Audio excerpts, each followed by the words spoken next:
Yo mga ka-MP, kamusta po kayo? Si Mark Paul nga po pala. So ito po, gumawa ulit ako ng bagong kong vlog. Sa video na ito, ang pag-uusapan po natin ay ang bago kong nabiling digital camera.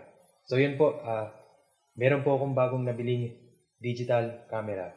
Pero bago ko po sabihin ng mga details, sa mga hindi pa po nakakapag-subscribe sa aking YouTube channel, ay mag-subscribe na po kayo ngayon.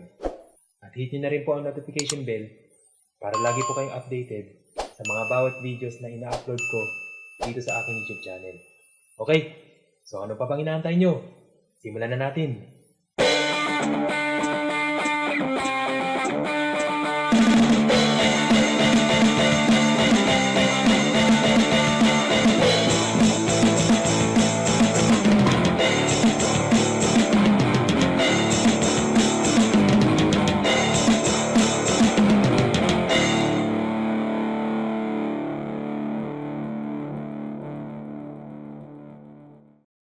So, yun po, no, mga ka-MP.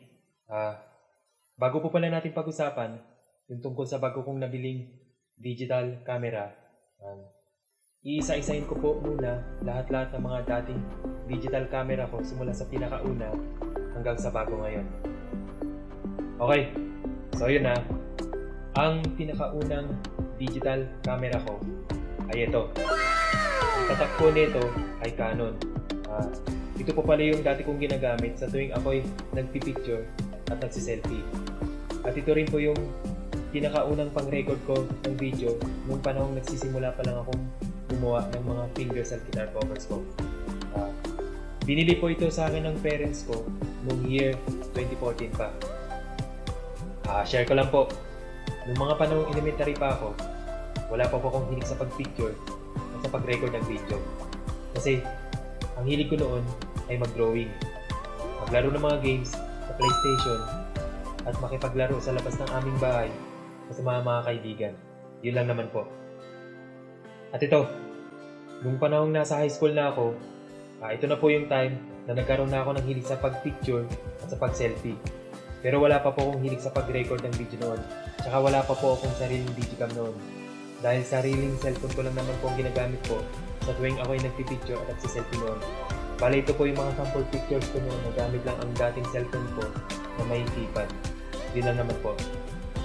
Okay, so ito po, mabalik na tayo sa digicam ko na ito. Nga pala, nakalimutan ko na po kung nasa magkano ito dahil binigay lang po talaga ito sa akin ng parents ko. Ito po pala yung mga pictures ko noon na gamit itong digicam ko. At ito naman po yung mga cover pictures ko na gamit rin itong digicam ko. So, yun lang naman. Sa mga gusto pong malaman ang specs at iba pang mga details tungkol sa digicam na ito, search nyo na lang po mismo yung buong name at unit ng digicam na ito. Nga pala, hindi ko lang po sure kung may mabibili pa po nito kasi kung tutuusin, lumang model na po ito eh. Saka marami na pong bagong labas ng mga Canon digital camera at DSLR camera. Pero tingin ko, may mabibili pa po nito sa second hand lang. At ito pala, nabenta ko na po ito nung nag-first year college ako, year 2016. Dahil ng mga panahong ito, nagpaplano po akong mag-upgrade at bumili ng bagong digital camera para sa mga bago kong gagawin finger-style guitar covers. Kaya ito, nabenta ko po agad nun. So yun lang naman. Nung nabenta ko po itong digicam ko, ayun, nakabili po agad ako ng bago kong digicam. At ito po yun. Tatak po nito ay Sony. Ito naman po ang pangalawang digicam ko. At para sa akin, mas malinaw po ang camera nito kaysa sa nauna kong digicam. Naalala ko lang po, nabili ko po ito sa Facebook buy and sell groups na puro digital camera. At nabili ko po ito sa halagang 2,500 pesos as a second hand with box, free pouch, memory card at charger. Yun lang naman po. Ito po pala yung mga pictures ko noon na gamit itong digicam ko. At ito naman po yung mga cover videos ko noon na gamit rin itong digicam ko. Kita nyo naman po kung gaano kalinaw, di ba? Kaya nagustuhan ko po talaga ang digicam ko na ito. Sa mga gusto pong malaman ang specs at iba pang mga details tungkol sa Digicam na ito, search nyo na lang po mismo yung buong name at unit ng Digicam na ito. Hindi ko lang po sure kung may mabibili pa po nito kasi kung tutuusin, lumang model na rin po ito eh. Tsaka marami na rin pong bagong labas ng mga Sony digital camera at DSLR camera. Pero may mabibili pa naman po nito kasi second hand lang. At kung sakali, check nyo na lang po ito sa Facebook Marketplace, sa Lazada, sa Shopee, o sa TikTok. Yun lang naman po. At ito pala, nabenta ko rin po ito nung nag-third year college na ako, year 2018. Dahil ng mga panahon din ito, nagpaplano po ulit akong mag-upgrade at bumili ng bagong digital camera para sa mga bago kong gagawing fingerstyle guitar and covers. Kaya ito, nabenta ko rin po agad nun. Yun lang naman po. Nung nabenta ko rin po ang Digicam ko na ito, ayun, nakabili po agad ako ng bago kong Digicam. At ito po yun. Tatakbo nito ay Sony rin. Ito naman po ang pangatlong Digicam ko. Para sa akin, mas malinaw at mas maganda po ang quality ng camera na ito dahil nasa 18.2 ang megapixels nito. Kaya ito po, nagustuhan ko po talaga. Naalala ko lang po, nabili ko po ito sa Facebook Marketplace sa halagang 2,500 pesos as a second hand with box, free pouch, memory card, at charger. Yun lang naman po. Ito po pala yung mga pictures ko noon nagamit itong Digicam ko. At ito naman po yung mga cover videos ko noon nagamit rin itong Digicam ko. Kita nyo naman po kung gaano kalinaw at maganda ang quality kaya nagustuhan ko po talaga ang Digicam ko na ito. Kung napansin nyo po, marami po akong mga cover videos sa aking YouTube channel noong year 2018 na gamit itong Digicam ko. At noong year 2022, may mga vlog po ako na nagamit rin itong Digicam ko. So, yun lang naman. Sa mga gusto pong malaman, yung specs at iba pang mga details tungkol sa Digicam na ito, search na lang po mismo yung buong name at unit ng Digicam na ito. Nga pala, hindi ko lang po sure kung may mabibili pa po nito kasi kung tutuusin, lumang model na rin po ito eh. Tsaka marami na rin pong bagong labas ng mga Sony digital camera at DSLR camera. Pero may mabibili pa naman po nito kasi second hand lang. Check nyo na lang po kung sakaling meron sa Facebook Marketplace, sa Lazada, sa Shopee, or sa TikTok. Yun lang naman po. At ito pala, nabenta ko na rin po ito noong year 2022 pa. Dahil ng mga panahon din ito, nagpaplano po akong mag-switch sa video camera para mas lalong maganda ang quality at mas lalo pa akong ganahan mag-record ng video para sa mga bago kong gagawing fingerstyle guitar covers and vlogs. Kaya ito, nabenta ko po agad nun. Yun lang naman po. Nung nabenta ko rin po ang Digicam ko na ito, ayun, nakabili po agad ako ng bago kong video camera. At ito po yun. Tatak po nito ay Ordro. Ito po pala ang pinakaunang video cam ko. At para sa akin, mas maganda at mas malinaw po ang quality ng camera nito. Kaya ito po, nagustuhan ko po talaga. Naalala ko lang po, nabili ko po ito noong year 2022 pa. At nabili ko rin po ito sa Facebook Marketplace sa halagang 2,000 pesos as a second hand with box, free pouch, memory card, charger, at iba pang mga accessories. So yun lang naman. Ito po pala yung mga sample pictures at sample demo video na gamit itong video cam ko.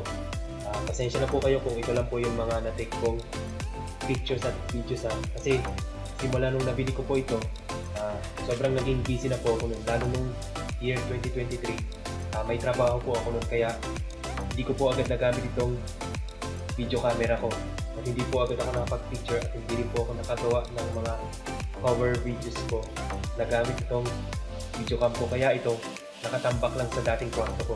Bilang naman po. Sa mga gusto pong malaman ang specs at iba pang mga details tungkol sa video cam na ito, search na lang po mismo yung buong name at unit ng video cam na ito. Nga pala, hindi ko lang po sure kung may mabibili pa po nito kasi kung tutuusin, lumang model na rin po ito eh. Saka marami na rin pong bagong labas ng mga Ordro video camera at DSLR camera.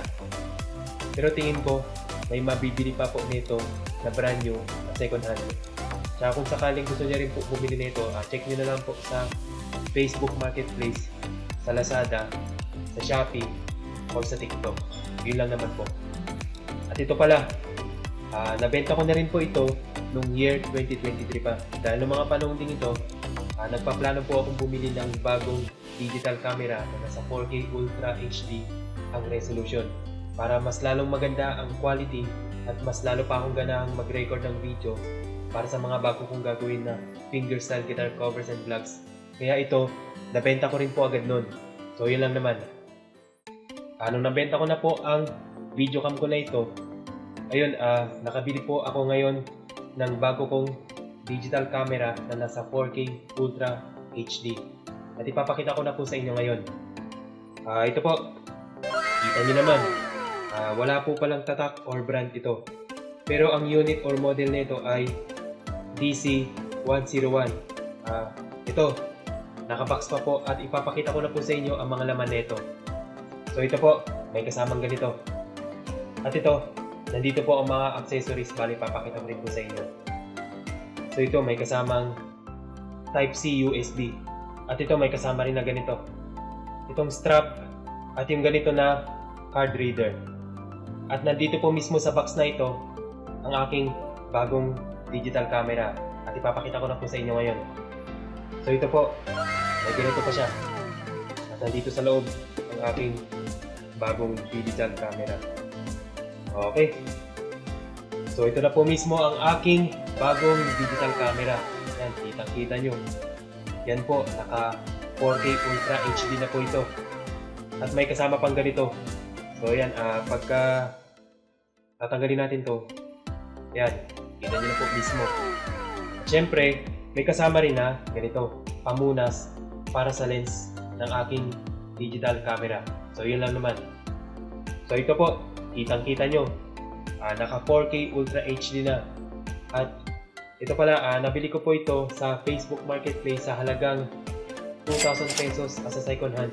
Pero, good as brand new look. At diniscountan po ako ng seller ko na napagbilihan ko nito. Kaya ito po, napakamura na at high quality pa. So yun lang naman. Pala, may kasama na po itong memory card na 32GB. Pero ang nilagay ko pong memory card ko dito ay 128GB. Para marami po akong makuha ng mga pictures and videos. Kaya ito, dahil may bago na po akong digital camera, ito na po ang gagamitin ko ngayon para sa pagre-record ko ng mga video na mga gagawin kong fingerstyle guitar covers and vlogs. Okay, so ito po, tetestingin ko na po itong bago kong digital camera at aalisin ko na po itong phone ko sa aking tripod para itong digital camera ko ang ilalagay ko na dito sa aking tripod para makita po natin kung gaano kaganda at kalinaw ang quality ng camera na ito. Okay, so ito po, i-on ko na. Yan, kitang-kita nyo po. Bale, ilalagay ko siya sa video. So ito po, naka-video mode na. Bale, ngayon ilalagay ko na po ito sa aking tripod. So ito na. Okay. So ito po, kitang-kita po natin. Napakaganda po talaga. Yun, tamang-tama. Itong phone ko ay itatabi ko po muna. Ayun, kitang-kita nyo. Napakaganda po at napakalinaw po ng quality nitong bago kong digital camera. Pero hindi pa po ito naka 4K Ultra HD dahil nilagay ko po muna ito sa 1080p HD resolution para ito ay magtugma pag i-edit ko na po ang vlog ko na ito. So yun lang naman.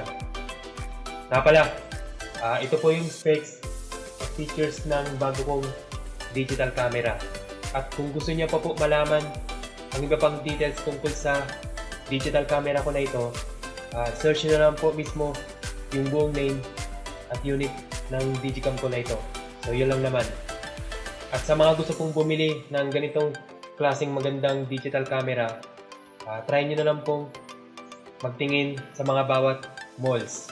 Or pwede rin po kayo mag-check sa Facebook Marketplace, sa Lazada, sa Shopee, o sa TikTok. Yun lang naman po. Anyways, ito po, may singit ko lang. Bumili ulit ako ng isa pang digital camera para meron po akong extra digicam. At ito po yun, sakto, nabili ko po ito sa Shopee. At ito, i-unbox ko na po ngayon.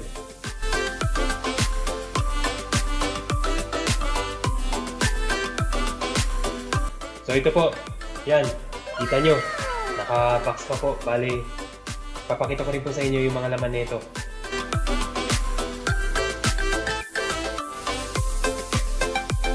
Okay, so ito na po. So yun, kitang-kita nyo po, yan po siya mismo. Yan. Okay, so ito po, may kasamang USB connector. At ito, may kasama rin na ganito. At ito, may kasama na ganito, yung manual. Okay, so ito na po mismo yung digicam. Bali naka 4K Ultra HD rin po ito. Okay, so ito na po mismo ang digicam. Kita nyo naman po, naka 4K Ultra HD din. Kagaya din sa itong digicam ko. So ito, i-open ko na po ito. So yun, kita nyo po. Yan, tama. So, magpipicture po pala ako na gamit itong digicam na ito at magre-record ako ng video na gamit itong digicam ko. A few minutes later. Okay, so yun po, nakapag-picture po ako kanina at nakapag-record po ako ng video. Bali ito po yung mga sample pictures ko na gamit itong bago kong extra na digicam. At ito naman po yung na-record ko kanina na gamit itong extra ko na digicam. Sa mga magtatanong po kung nasa magkano ko ito nabili, nabili ko po ito sa halagang 988 pesos. Hindi po kasama yung memory card dito. Kaya ko po pala hindi na sinamahan ng memory card nung in-order ko po ito kasi meron naman po ako mga extra na memory card eh. Kaya yun, nilagay ko na lang po dito nung in-unbox ko po ito. Sa mga gusto rin pong bumili ng ganitong klaseng digital camera, yung pinagbilang ko nito, ilalagay ko na lang po yung link dito sa description ng vlog ko na ito. So yun lang naman. Okay, so yun lang naman po lahat-lahat ng mga digital camera ko simula sa pinakauna hanggang sa mga bago ngayon. At yun lang din po ang mga naibahagi kong mga details tungkol sa mga dating digital camera ko. At itong bago kong digital camera at yung extra ko na digital camera. Yun lang naman po. Okay, so ito po, paalala ko lang. Ginawa ko po ang vlog na ito para maibahagi ko po sa inyo ang kunting kaalaman ko tungkol sa bagong digital camera ko na ito. Nakalibangan ko na rin. At hindi po para magpasikat at magyabang dahil hindi ko po ugali yun. Okay, so yun lang naman. Okay, so hanggang dito na lang po ang video. Maraming salamat po pala sa mga taong nagsusuporta sa akin ng tunay at sa mga taong nagpapatuloy sa panonood ng mga bawat videos ko dito sa aking YouTube channel. Nga pala, napakasaya ko po dahil ito, naka 1,100 plus subscribers na po pala tayo at mahigit isang dekada na po itong YouTube channel ko. Dahil dyan, lalo po akong ginaganan mag-picture at mag-record ng video gamit itong bago kong digital camera. Okay, so yun, abangan nyo na lang po yung mga bago kong gagawin na fingerstyle guitar covers and vlogs. Yun lang naman po. Maraming salamat po ulit and Merry Christmas to everyone. God bless always.